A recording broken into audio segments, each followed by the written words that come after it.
Here we are at South by Southwest doing more TYT interviews. Jimmy Wales, founder of Wikipedia, no big deal. Slash kind of a big deal. Jimmy, great to have you here.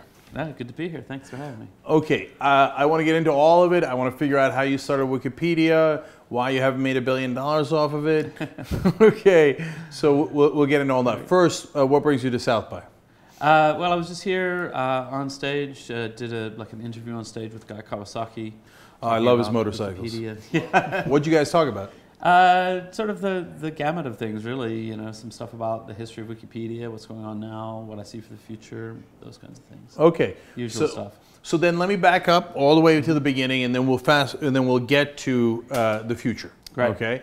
But in order to know what's going to happen in the future, you got to know what happened in the past, right? Yeah. What were you doing before Wikipedia? So before Wikipedia, I was, well, long before, I was a PhD student in finance. Then later, I was a futures and options trader in Chicago. Then I started a little internet company. We had a portal. We tried a lot of different things. It was early days internet. There were a lot of exciting things, things that didn't work. So we had early blogging platform, didn't really go anywhere, et cetera, et cetera. And then Wikipedia.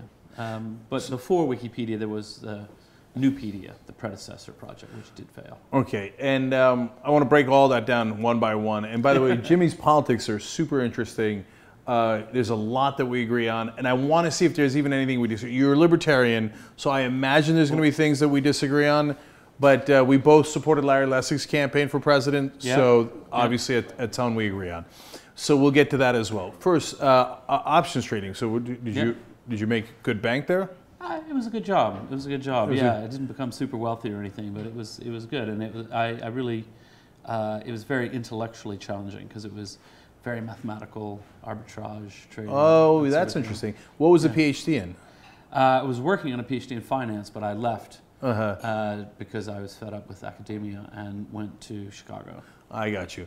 And did you have enough of a nest egg there from the trading to be able to afford to try a couple of the blogging platform, etc.? Yeah. I mean, the other thing is I'm a big fan of the book, which I haven't read. I need to reread it again nowadays, but there's a book called Your Money or Your Life, which is a fantastic book about what do you really need to live and how are you using your money. And the idea is you can get in that rat race where in order to sort of keep up with the Joneses, as the old expression goes, you think you need a lot more money than you actually do to live. I highly recommend it. It's a fantastic book. It's about sort of part of the way to get to financial independence is to realize there's a lot of stuff you just don't need. So that had a big impact on my life. I couldn't agree more. And money's a fascinating thing. And I think that people who minimize it are also wrong, right? It's a tool, but you need that tool to, for example, pay your rent. Yeah. And so a lot of people who are always talking about money doesn't matter are people who've already made hundreds of millions of dollars. Yeah, right, exactly. Right? Like when you got to pay the rent and make sure your kid can go to school, money matters, right? At the same time, you can't let your money own you, right? Exactly. You've got to own your money. Yeah. And so there's it's even in pop culture, in American Beauty, they had that great scene about the couch. I don't know if you remember. I've forgotten it, yeah. They were going to have sex on the couch, but they didn't want to ruin the couch. Right. And I think Kevin Spacey said something to the effect of, like, we used to own this couch, but now the couch owns us. Right? Yeah, and it's so true.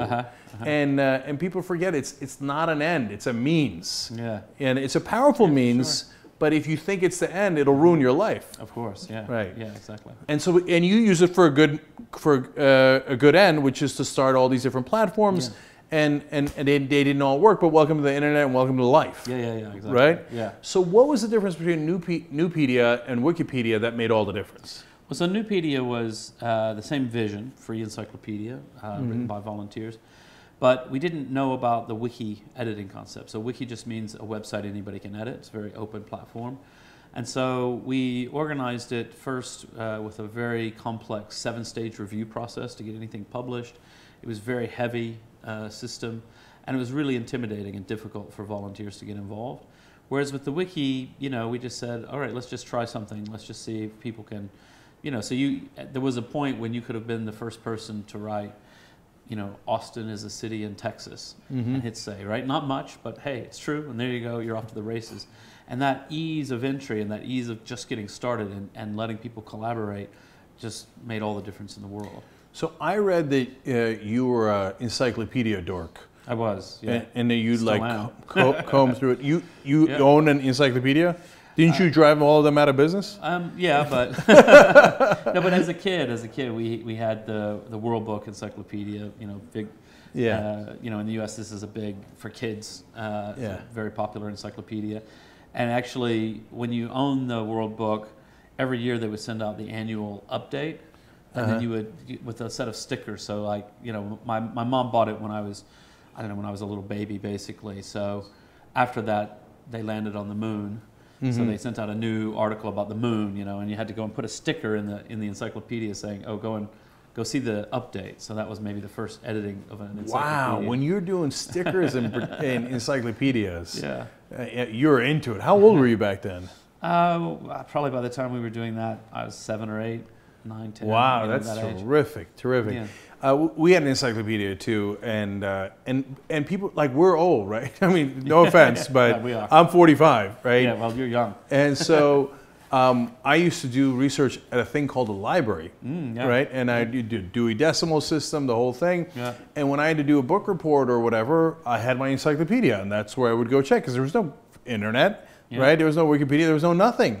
So you had to actually go find a book that had the information in it. Which, when I try to explain it to my nephews who are like 22 and 24, they're like, books, and they're the only things that had information, right? I'm like, yeah, that's why people valued books so much, because that's where all the information was. Yeah, exactly. Right? Yeah. So, and my dad used to run a office space in the middle of New Jersey, and I remember this, like, guy who was an encyclopedia salesman. And he always had the corny jokes, and you know, and he was that guy from back in the day.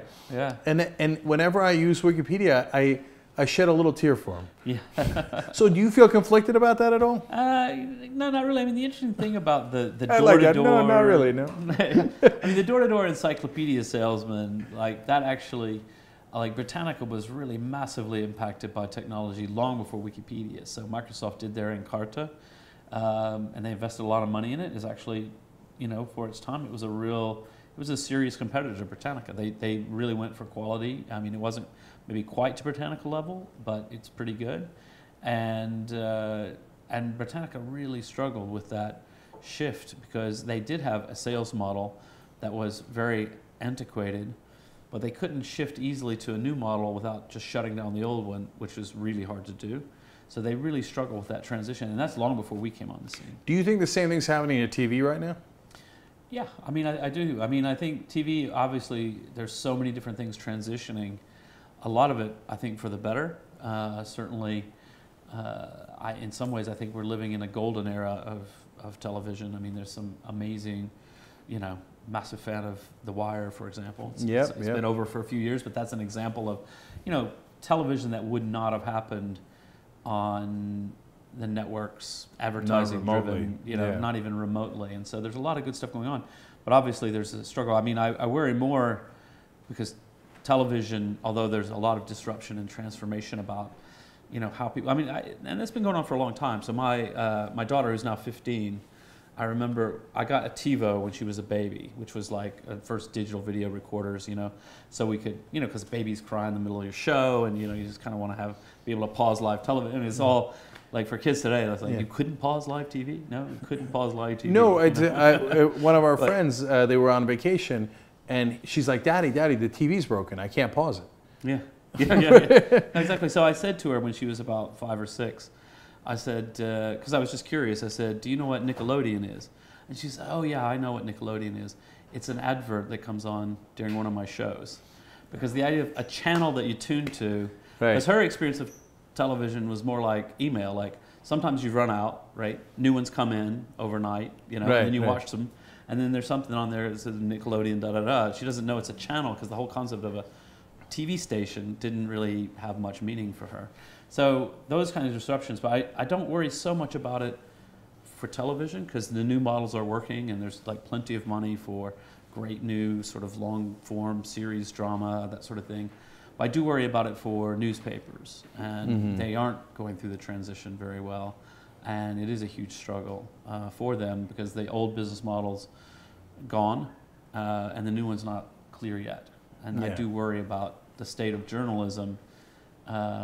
If you know, but I'm optimistic. But still, it's a big thing going on. Yeah, let me say a couple of things about that. One, they got hit in a couple of different ways. That part of it was the new disruption, but part of it was they just got unlucky. That the classifieds was a huge part of their revenue stream, and Craigslist taking that away, among others, right? Yeah. Killed them in a way that really had nothing to do with the way that they were delivering the news. And what's interesting about that is nobody thought about that as a technology issue, but the idea like a big stack of papers coming out to your house every day and that you bundle together the classified ads and the news just made sense from a technological point of view. Now we can sort of see it that way and go, actually, once everything's online, there's no reason for those things to have anything to do with each other. No logical nexus at all. Yeah. They separated naturally. So I don't blame Craig. It's just a fact that changed. Yeah, I've interviewed Craig, and he says, "Hey, it ain't me." yeah, exactly. Well, you're more proud of taking down the encyclopedias than he is of what he's done in newspapers. Yeah. And of course, to be fair to him and everybody else, it's a confluence of events, and some of it is that the reporting became really staid and old and pro-establishment too, which is not what people are thirsting for, and not really in the tradition of old newspapers. In the old days, the newspapers were voracious for interesting news and challenging and more populist. And it's interesting because I live in London, and the papers there, far more than U.S. papers, are openly partisan. You know, sort of which papers are the left-wing papers, which are the right-wing papers, etc. Which is good and bad, I have to say. There are some downsides to that as well. But you know, UK is fascinating because you've got these papers that are super aggressive, and then you turn on your television or however you consume video news in the UK, and it's boring, right? Yeah. No, it's interesting. It is, in some ways, it's the opposite of here. Right. So here you've got, you know, Fox News, openly partisan. So the television news takes on that role.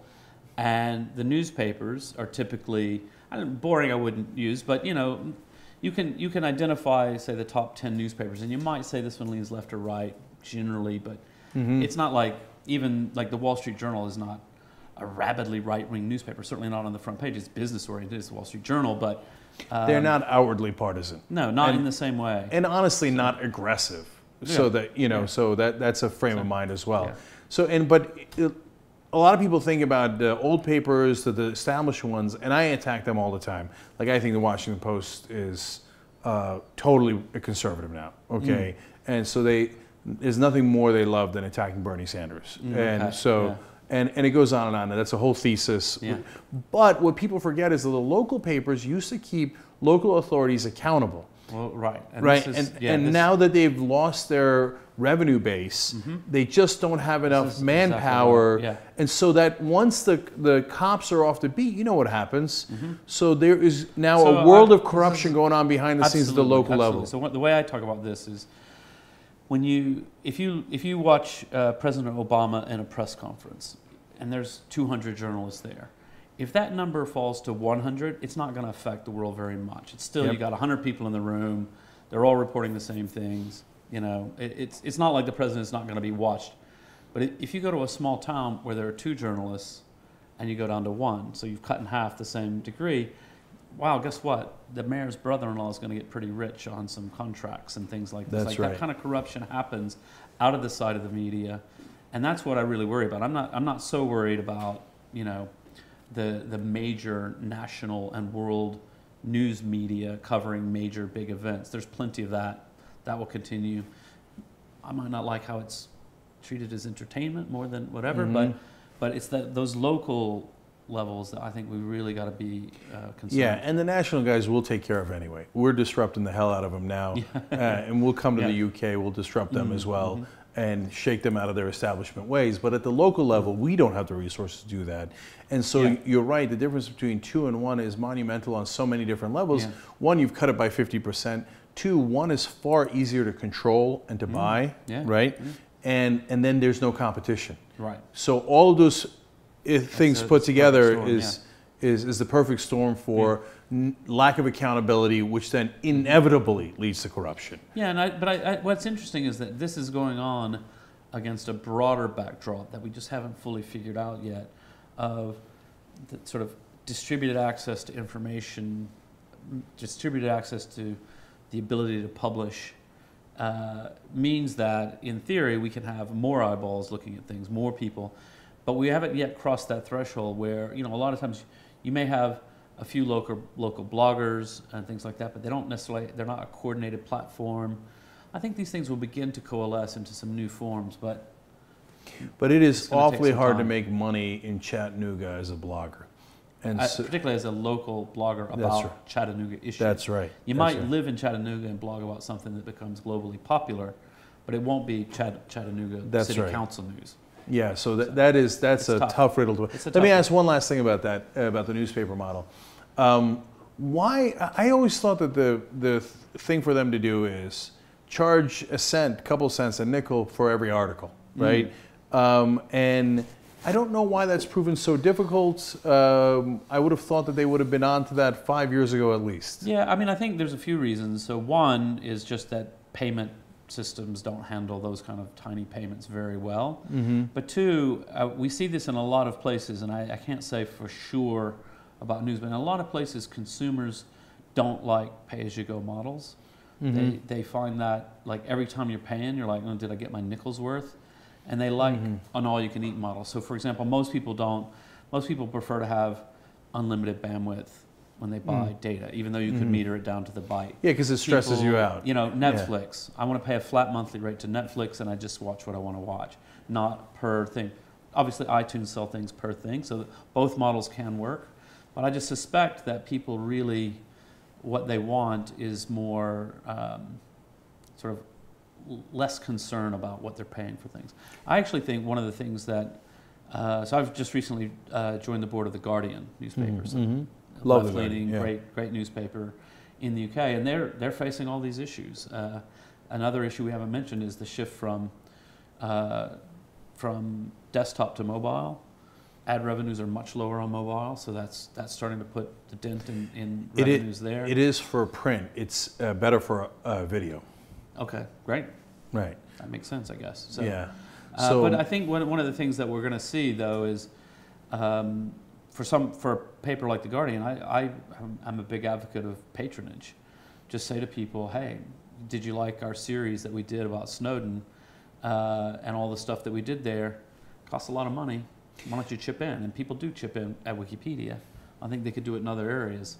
Yeah, so that's part of how we survive, and we have membership for $10. They get something for it. They get the whole show, no ads. They get extra exclusive content. But I suspect most of them, it's not so much. I mean, I suspect one of the concerns you have is if you tick people over into a mercantile state of mind where they're thinking, oh, how much is it worth to me to get rid of the ads, right? Then they might say, well, I don't really mind the ads so much. But if they're in the mode of thinking, this is something I love in the world that should exist, right? And I want to support it. My best guess is 80% of our members signed up for that.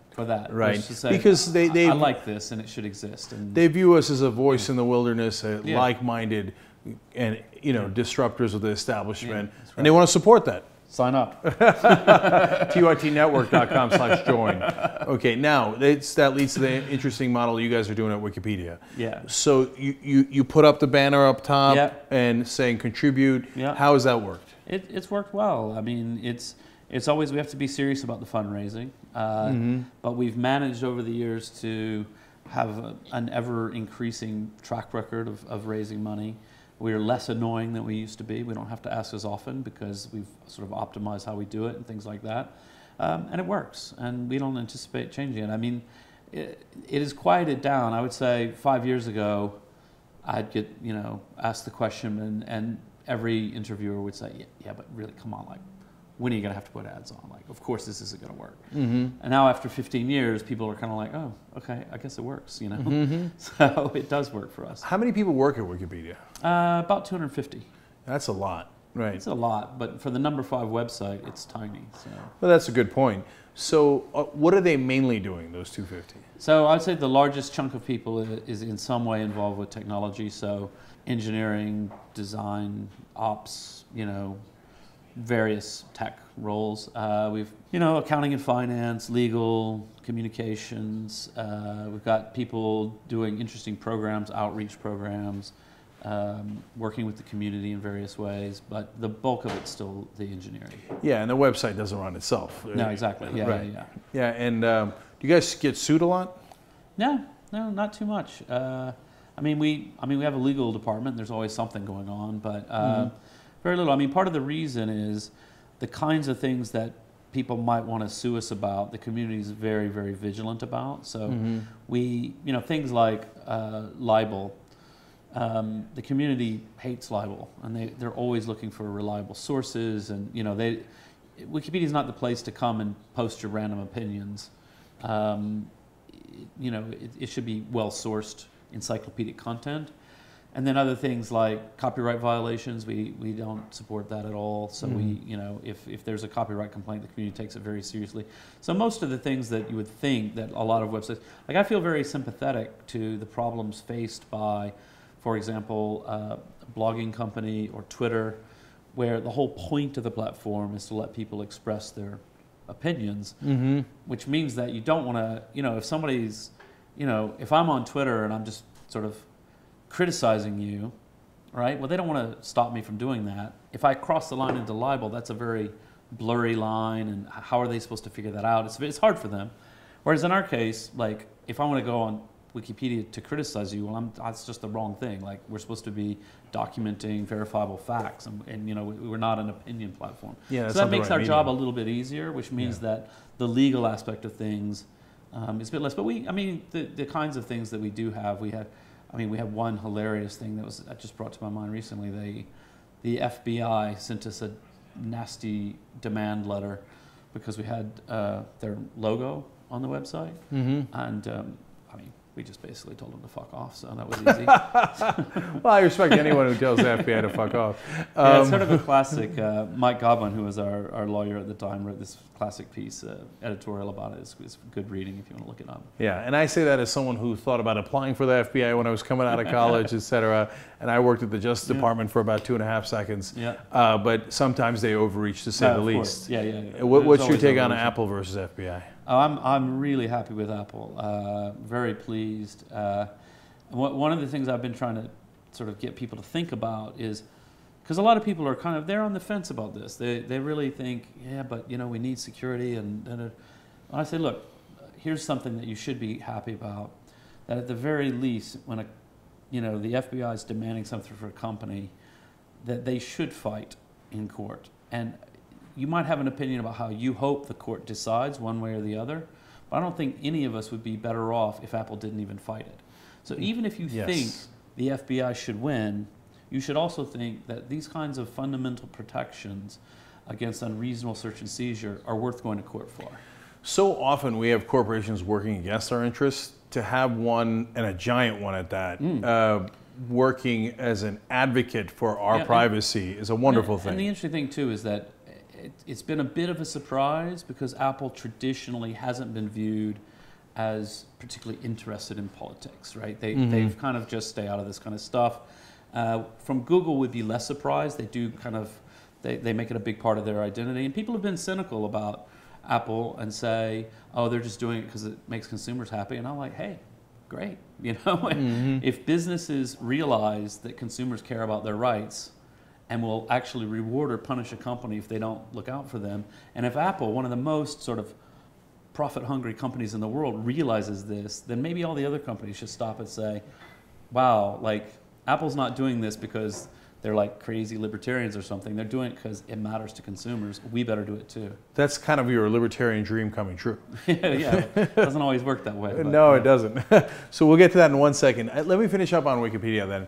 So you've got the 250 employees. Yep. I don't know if it's public information, but I'm going to ask as I ask. Yeah. How much money it takes to run that? So it's all public because we're a charity. So in the U.S. we're a 501c3. So Form 990, all of our financials are published. We try to go beyond that with as much financial reporting as we can. And We raise our budget's about $60 million a year. Mm-hmm. So again, for the 5th largest website, it's tiny. It costs, on a per reader basis, it's about 1 penny per reader per month to provide Wikipedia. So pretty efficient. So, and you raise the whole 60 million from the audience every year? Pretty much, yeah. We do get some grants from philanthropic foundations, you know, and we have some major donors, sort of larger donors, but the bulk of the money, like over 90%, is from the small donations, and we like it that way. Is it public what the employees or the executives make, or no? Some, yes. The higher levels are public? The higher levels. It's whatever the law requires. Because, I mean, reporting people's salaries publicly is a bit awkward. Yeah, it is. Yeah. But for the, you know, what the law requires for the top, I forget the rules, but top 3, something like that. So if you had made it private, you know, top 5 website in the world, you would have been unbelievably, insanely wealthy, right? So any regrets there? No, none at all. And by the way, my salary is 0. I don't work at Wikipedia, so I'm a volunteer. No. I mean, my life is super interesting, and this is the thing about money that is your money or your life that I was talking about earlier. Right. It's sort of like the number of bankers who make more money than I do that nobody's ever heard of, right, is huge. And they can fucking keep it. Like, it's not interesting. Like, their jobs would be so boring. Their lives would be so boring compared to mine. I travel all over the world. I meet all kinds of people. Anybody I want to meet, I can meet, and I do. That's pretty neat. You know, it's pretty good, you know, to be able to just say, right, I'm going to such and such a place, and there's this interesting business person I want to meet, or the prime minister I want to meet, and I just go, hey, can I come in? Does it work that way? Do you have your assistant or whoever call and say, it's Jimmy fucking Wales? You're going to meet him, right? Usually we don't put it that way, but no, it's great because people, you know, they're happy to see me, and that's incredibly enriching in life, you know. So that's part of why we do these interviews, because we're not making bank on these interviews, right? But I love the conversation. I love learning things and meeting people. I to the point where I have this absurd daydream that you're as rich as Clooney or Affleck or whatever. I'd like to knock on people's doors and be like, hey, can I take you guys to dinner or pop in for dinner here? Because I care about, like, and if you're not that famous, they'd be like, no, and I'm going to call the cops within 5 seconds unless you get out of here. But in America, you'll get shot. But but it's a metaphor more than anything else. Yeah. And you're in essence getting to do that with some of the most interesting people in the world. Yeah. And also it's the, you know, I sometimes stay. I haven't done it in a little while because I've been traveling less, or I've been traveling as much but going home as quickly as possible. I used to do more of, I would stay with Wikipedians at home, you know, just go and visit and sort of go out with. So these are like all kinds of people, geeks, you know, and people doing amazing projects. So, I mean, it's the diversity of it. It's fascinating. How many Wikipedians in the world? It depends on how you count it. But I would say people who edit at least 5 times a month is like 70 to 80,000. But then there's a much narrower group of the really active volunteers. So that's maybe 3,000 to 5,000. We usually have about 1,000 every year at our Wikimania, our annual conference. How many? About 1,000. About 1,000, okay. But that sometimes it's like you get a lot more people from whatever. We do it in a different city around the world every year. You get a lot more local people. So but there's sort of a core group there of a few hundred who come every year. How many people have ever edited Wikipedia? I don't even know. But that's got to be in the millions. I remember like 1 million. Yeah. So I don't know. That's a good question, though. Did you come up with Wiki, the word Wiki, or did that already exist? Yeah, so no, the Wiki software, so the idea of a Wiki was invented by a guy named Ward Cunningham, great programmer, back in 1995. And it was only 6 years later that I started Wikipedia. And the word Wiki comes from a Hawaiian word, wiki, which means quick. So if you go to Maui and the airport bus is called the Wiki bus. I thought they named it after you guys because we were just there last year. Yeah, I took a picture when I was there. I was like, cool, Wiki bus. That's awesome. Okay, now let's do politics. So you supported Larry Lessig, so I assume that means you want to get money out of politics. Yes, yeah, and what's interesting about that is there's probably loads of things that Larry and I don't agree on, loads of things we do agree on, but the one thing that is fairly clear to me is that we've got a situation now in the U.S. where the you know, you'll see things like the approval rating of Congress it's come up a little bit recently, but it's gotten as low as like 12%, sort of historic. No, it hit 7%. It hit 7, yeah. And it hasn't come up. It's at 9% right now. 9%. I mean, fantastic. It's up from 7. It's up from 7. So That's on a true. percentage basis, right? They're doing well. They're up like 30%. That's no, right. but the truth is, you've got that kind of approval rating of Congress, and yet the re-election rates are still staggering. And the reason for that is fairly straightforward. It's all about the gerrymandered districts. It's all about, and it goes deeper, so it's not just Congress itself, but then when you talk about gerrymandered districts, you're talking about state legislatures. So my favorite examples, you know, if you look at Florida and California. So Florida famously, quite a 50-50 state at the national level, presidential elections, hanging chads and all that, right? Yep. It's a very close state. California is more left than right, but it's still like 54-46, right? It's not massively. Both state legislatures are well over 2/3 for one party or the other. And the reason is clearly the way they draw the district lines. And the parties are in collusion on this. So in Florida, if you're a Democrat and you're in office in the state legislature, you've got a seat for life because they put 99% of your district as hardcore Democrats. You're never going to lose that seat. But that means they're not contesting in the Republican seats and they've got more seats. And it's all about, it's layer upon layer, and it all does eventually come back to the money. And I think it's really important that we start to address this issue. And it's a really hard issue to address. Yeah, quick side note for the audience. I don't want to get too deep into the weeds, but this is partly how the Democratic Party screws over progressives, because they would rather be in a 99% Democratic district so that they know they're set for life than compete in 60% districts, where then there would be more Democratic districts. So they know they're consigning themselves to a permanent minority just to cover their own ass in a lot of those states. In a lot of those states, yeah. And it's problematic. And I mean, you'll see it, I mean, both parties are guilty of this. And, you know, if you're about to, if you're about to screw over the voters by drawing the boundary line so you know your party will win, throw a bone to the other side, you know? You get sort of the top leaders, you make sure they're taken care of. And it's massively problematic. And I think will require some constitutional change. It's really tricky. I'm not sure what the right answer is. But luckily, I'm here for that. I'm sure. Okay, we publicly finance every single election in the country, and we end corporate constitutional rights. Yeah. So that's my suggestion. Larry agrees with at least half of that. Yeah. Okay, but everybody's got different. Which half does he agree with? Public financing. Half, yeah. Yes. So some people think that taking away corporate constitutional rights is a bridge too far. I would probably say that's a bridge too far. Yeah, that's. But I mean. But I think it needs to be looked at again, not to get off into the weeds too much. There's a lot of variance on that, sort of a lot of questions about what does that look like, what kind of approval from shareholders is necessary. You know, if you just want to say,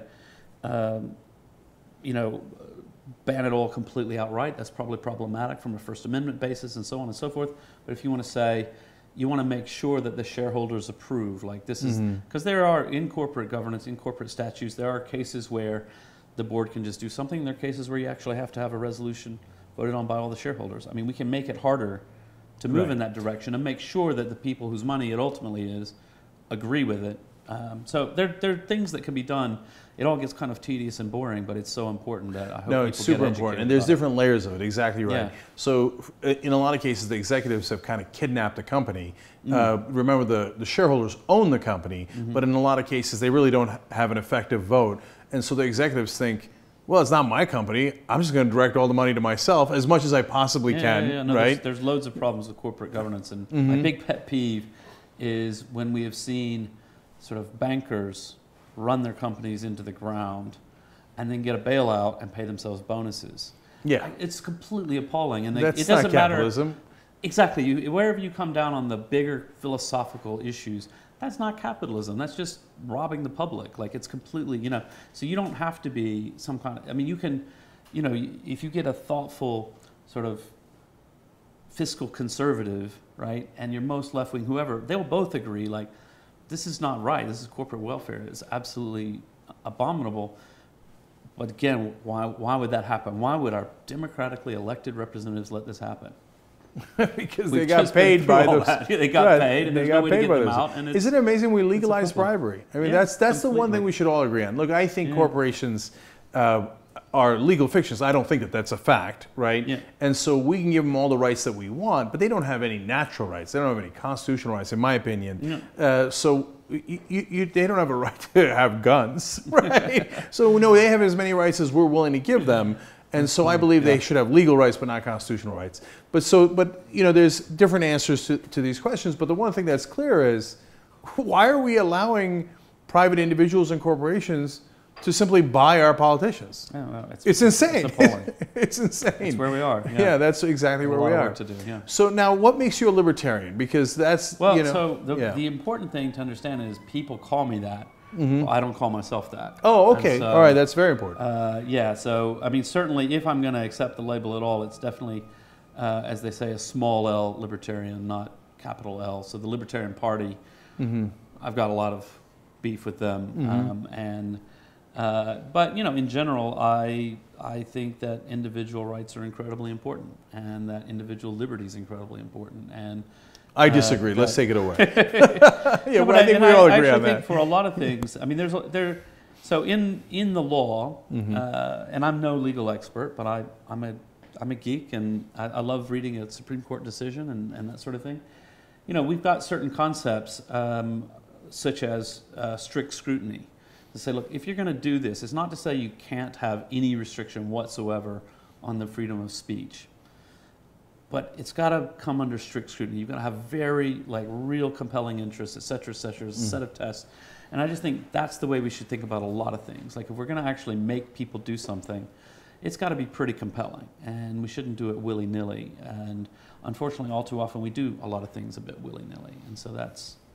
Yeah, now, we're both atheists, and tell me if that label's wrong. I know certainly to me, and see if you agree, on the social issues, for Republicans in this country to say that they're libertarians and then to say, but I'm pro-life, and so you should be able to do anything you want except with your body.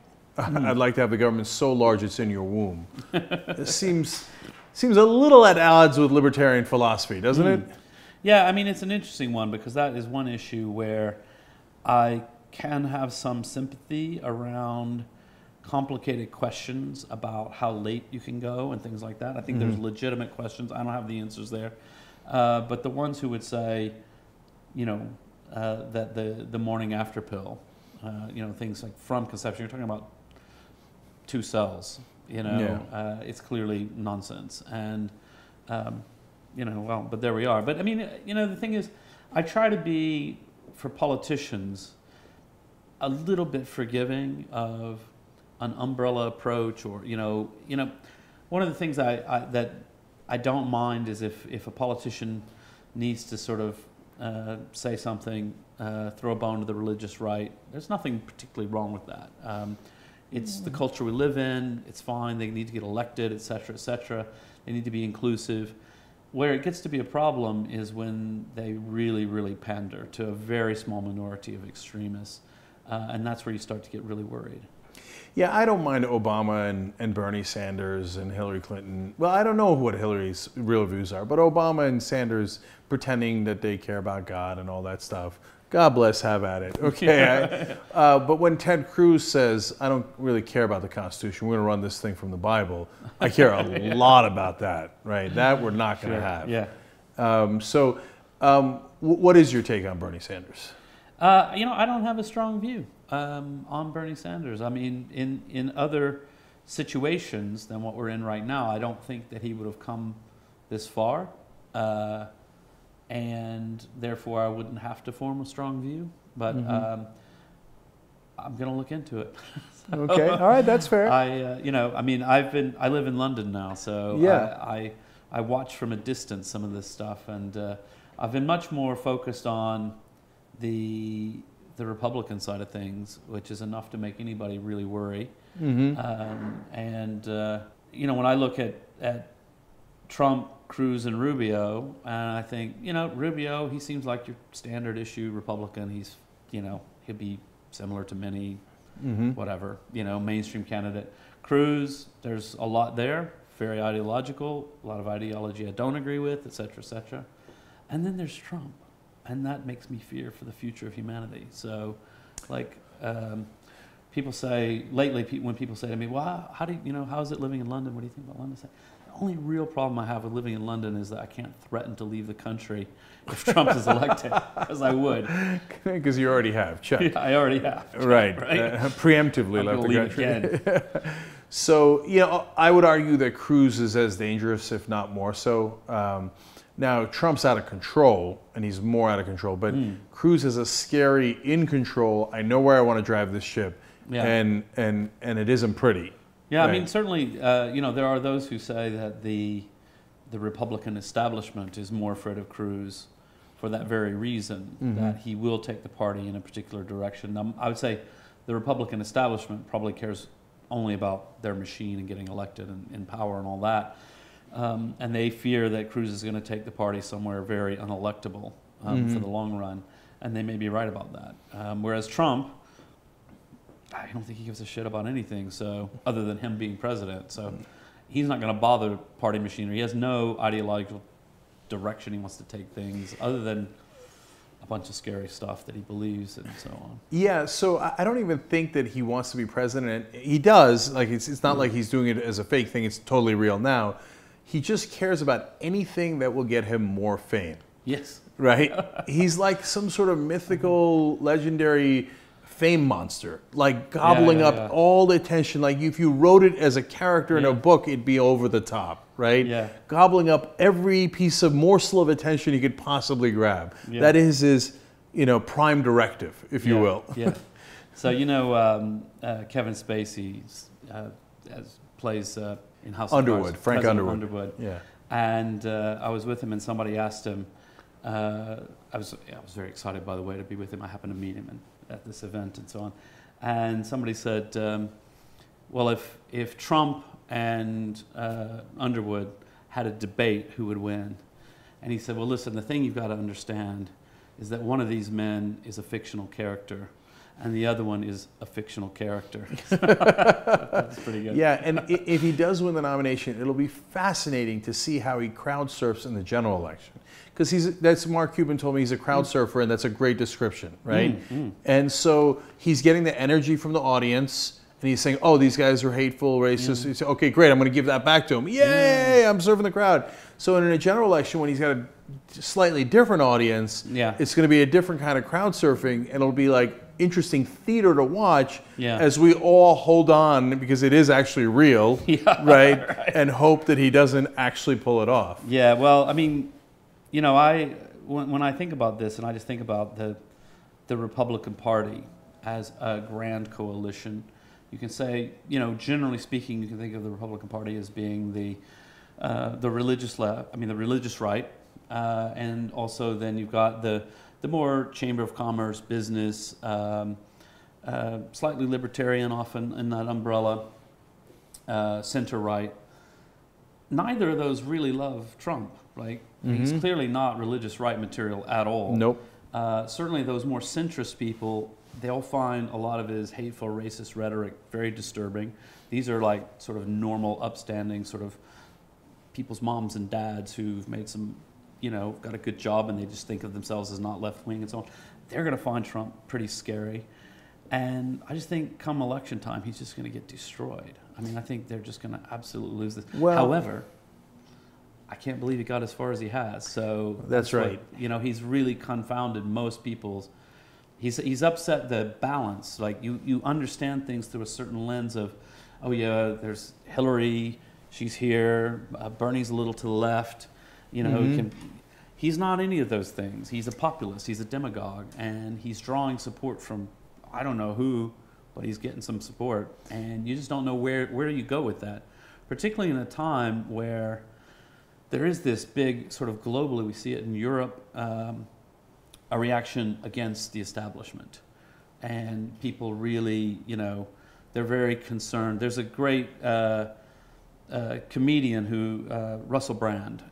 He's a really funny comedian. He's got political opinions which are fairly juvenile in my opinion. He writes like an angry 13-year-old, kind of enjoyable. Very talented guy though. And in the last election cycle in the UK, there was one fantastic line he said. He said, it doesn't matter what party they belong to in the day, they all go to the same parties at night. Oh, that is a great line. You really see that. I mean, living in London, you definitely see that. There is a Westminster in set Washington, that runs the definitely in Washington, you know, where you start to say the general public is looking at the political classes and going, you know, fuck you all. Like you're not doing a great job here. And then they're open to somebody like Trump, even if they think he's a bit crazy. They think, well, at least he might change something, you know. And so I think it's really interesting to think about where does that take us, because it's a bit loose at that moment. And I think you can go, you know, we see it in places in Europe. You see the reemergence of some hard right parties, things like this. I'm not sure it's reemergence of the hard right parties because people believe in their sort of fundamental ideology. It's just that they're fed up with the establishment and they feel like, well, they're all in bed together. At least these guys are something new. That's 100% true. So when I was a host on MSNBC, my agent, doing what he should do, took me to this power breakfast in New York. And it's not a official gathering of anything. It's just where people go to eat breakfast in the club, if you will, right? And so what was amazing about the club, and I've told the audience this, is there was Republicans and Democrats who fight every day, right? And businessmen and people in the media, and who all seem to oppose each other. And boy, they are enormously friendly to one another, right? They don't actually oppose each other at all. It's a lot of theater, right? And it was the most right-wing guys and the most left-wing guys. Very interesting. I mean, what's weird about it, though, this is the weird and strange thing about it, is at the same time as that's going on, which you could, in a different era, you might say, this is a bipartisan, like people are being civilized, they're working together for the better of the country, they have some disagreements on political issues, but they compromise. It's not even that. No, there's not. So it's socially, they're all fine with each other. Politically, they won't work together productively at all. So unless it's to give more tax cuts, on certain issues. Yes. When the political donors that's exactly are around. You'd be shocked at how well they work together bipartisan. When the donors agree. Okay. And so there's a lot of that. And so on Trump, right now, this Trump would get killed in a general election. But remember, he's going to morph. So we don't know if Trump 2.0, the general election candidate, would get killed. I mean, literally, you know, one of the things people have been saying that I think is really interesting is like the people around Trump advising him are not traditional political strategists at all. And when you first start hearing that, when you first started hearing that, it was kind of poo-pooed, like, oh, he's got all these kind of TV people. It's like, you know what? They know how to run a reality show. That's exactly right. And they know, you know, you've seen it in many Survivor, Big Brother, you know, going back to the beginning of that kind of thing. I've never seen The Apprentice. I assume it's the same thing. They script you through, this one's the villain. Yep. And then script you over the story arc. By the end, you're rooting for that villain because it turns out, Heart of Gold, I mean, so amazing. You're exactly right. Everybody listen, this is going to be, if Trump gets the nomination, and that's an if because right now he just got killed in Wyoming, blown out by Ted Cruz. So you never know, and the tide couldn't turn. Yeah. But if he gets the nomination, wait for the Heart of Gold turn in the general election, because that is exactly how you would script it. And these guys are massive entertainers. That's what they do for a living. They will make that turn. And in a way, I mean, it's interesting because it is what we're seeing now is the working out of some trends that have been with us for a long time. So the move from, you know, Walter Cronkite, serious news, to news as entertainment. The next thing you know, politics is entertainment. Right, and it's and we actually go down this path is quite sick. Yeah, and it's actually not that crazy because if you remember in the 1980s, what's the biggest form of entertainment is movies, and what do? We elect an actor, right?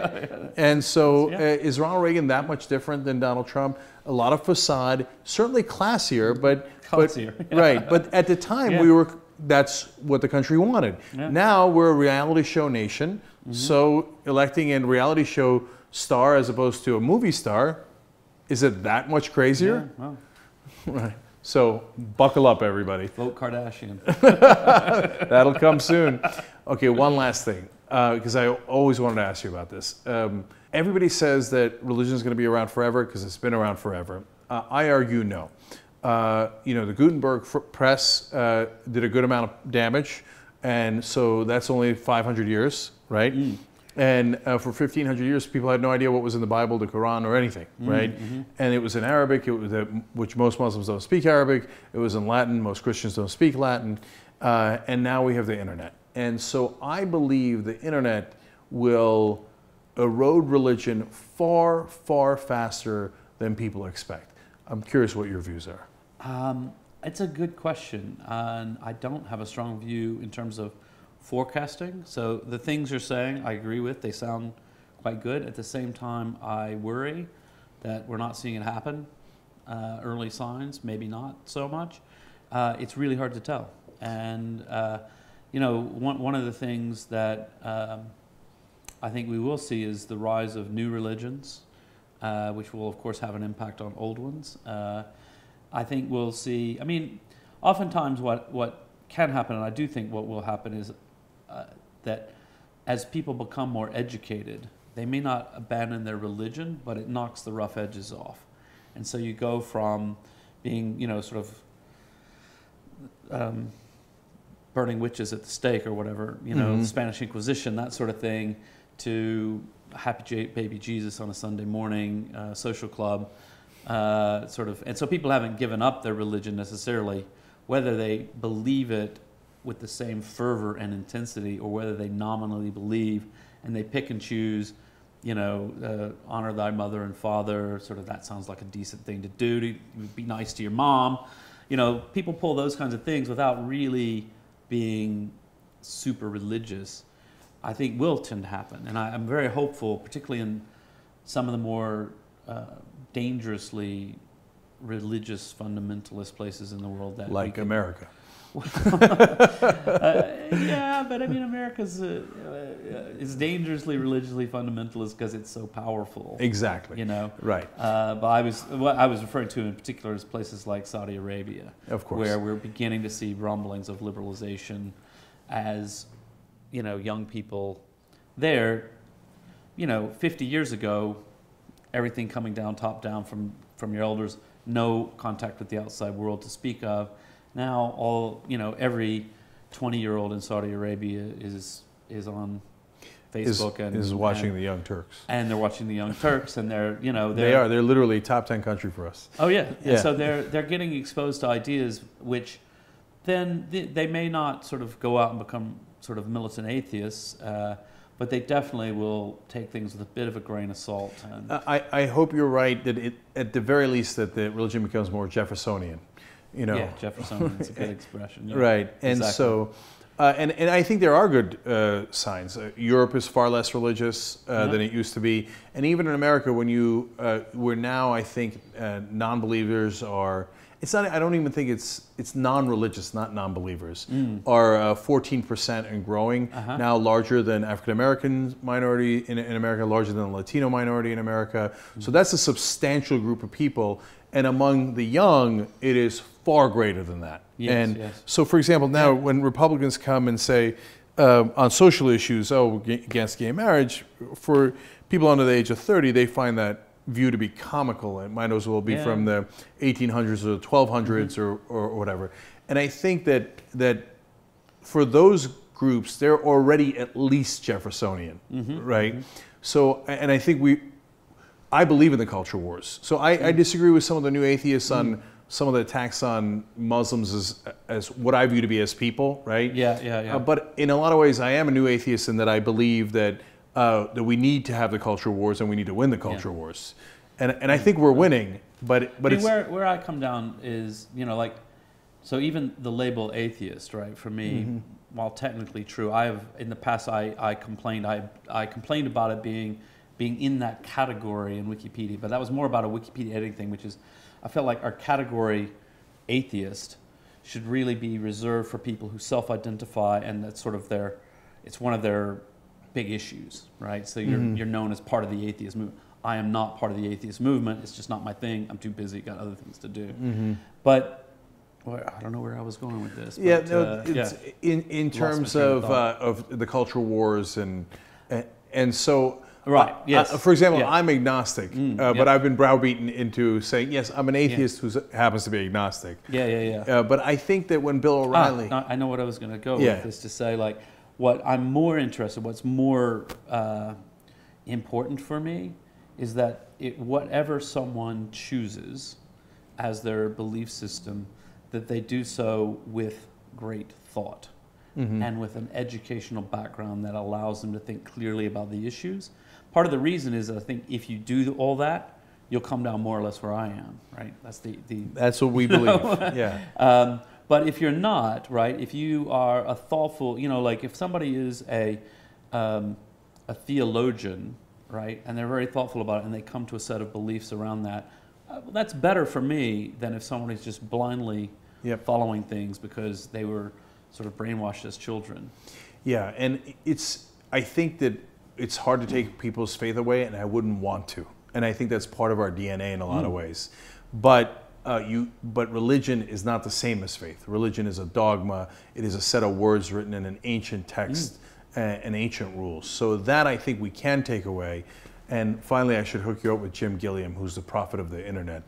I don't know if you've met him at all. He says the internet is my religion, and he's got a famous speech and a. I love it. Yeah, because he talks about how we're all interconnected, which the Taoists, the Sufis, the Transcendentalists all believe, and what connects all of us now, the internet. The internet. That's right. True. So what you've done to encyclopedias, we might all do together to the ancient texts. Great. All right, Jimmy Wales, thank you so much for joining us on the Young Turks.